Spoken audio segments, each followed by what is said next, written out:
चलिए आज प्रतिशत यानी कि परसेंटेज की दुनिया को समझते हैं बिल्कुल बेसिक से। हमारा मकसद है कि इसकी बुनियाद इतनी मजबूत हो जाए कि आगे कोई कंफ्यूजन ही ना रहे। तो आज हम क्या क्या देखने वाले हैं।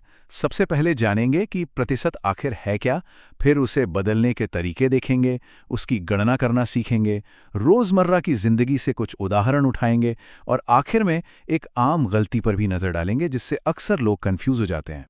तो चलिए सबसे पहले और सबसे ज़रूरी सवाल से शुरू करते हैं। ये प्रतिशत या परसेंट होता क्या है? असल में इसका मतलब बहुत ही सीधा साधा है, जितना सुनने में मुश्किल लगता है उतना है नहीं। देखिए, परसेंट शब्द का मतलब ही है प्रति 100 या 100 में से।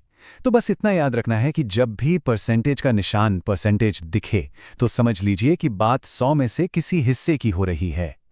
इस तस्वीर को देखिए, ये बात बिल्कुल साफ हो जाएगी। यहाँ 20 खाने हैं जिनमें से 6 रंगे हुए हैं, यानी 20 में से 6। अब अगर इसी को 100 के हिसाब से देखें तो ये 100 में से 30 के बराबर होगा, और बस यही तो है 30%। अच्छा, तो अब हम ये तो समझ गए कि प्रतिशत क्या है। अब जरा ये देखते हैं कि इसे लिखने के और कौन कौन से तरीके हैं, जैसे कि भिन्न यानी फ्रैक्शन और दशमलव यानी डेसिमल में। किसी भी परसेंटेज को फ्रैक्शन में बदलना बहुत आसान है। बस उस नंबर को 100 के ऊपर रख दीजिए। जैसे 45% का मतलब हुआ 45/100। और अगर इसे और काटा जा सकता है तो काट कर छोटा कर लीजिए। जैसे यहाँ ये बन गया 9/20। और अगर डेसिमल में बदलना हो तो वो तो और भी आसान है। बस नंबर को 100 से भाग दे दीजिए, यानी जो भी नंबर है उसके आखिर से 2 अंक गिनकर दशमलव लगा दीजिए। जैसे 65% बन गया 0.65। ये टेबल बहुत काम की है। इसमें कुछ बहुत कॉमन फ्रैक्शंस, परसेंटेजेस और डेसिमल्स एक साथ दिए गए हैं। जैसे आधा मतलब 50% या 0.5। अगर ये कुछ कॉमन वाले याद रह जाएं तो हिसाब किताब करने में काफ़ी तेज़ी आ जाती है। ठीक है, तो अब तक हमने बेसिक समझ लिए। अब असली काम पर आते हैं। किसी भी नंबर का प्रतिशत निकालते कैसे हैं? मान लीजिए एक सवाल है, 70 का 30% कितना होगा? अक्सर ऐसे सवाल सामने आते हैं। तो इसे हल कैसे किया जाए? इसका तरीका ये है कि सबसे पहले प्रतिशत को फ्रैक्शन में बदल लें। तो 30% हो गया 30/100।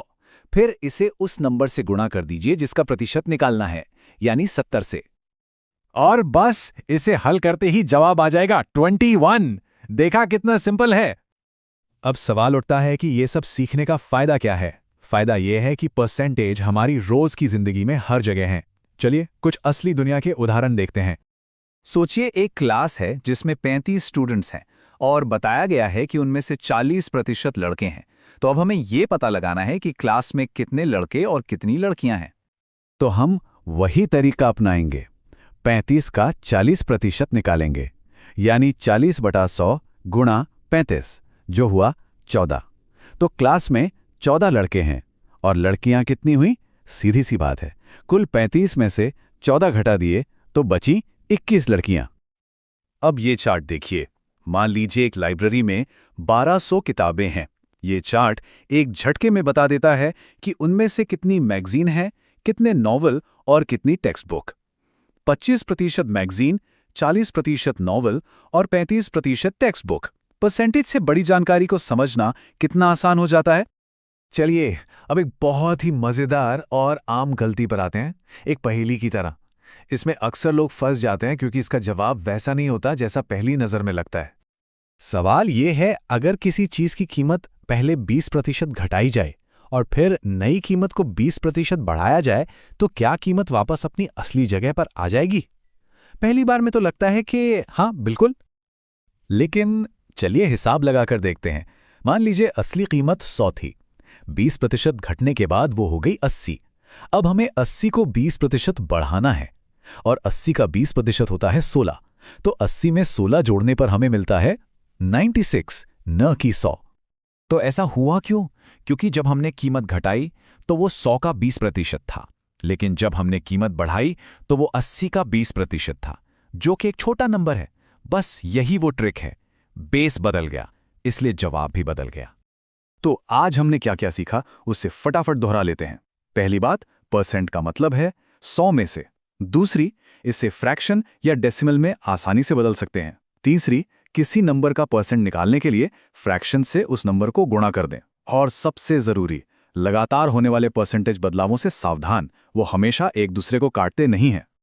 तो अब जब ये बेसिक बातें पता चल गई हैं तो एक सवाल छोड़ जाते हैं।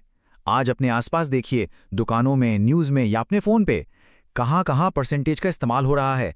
शायद अब उन्हें देखने का नज़रिया ही बदल जाए।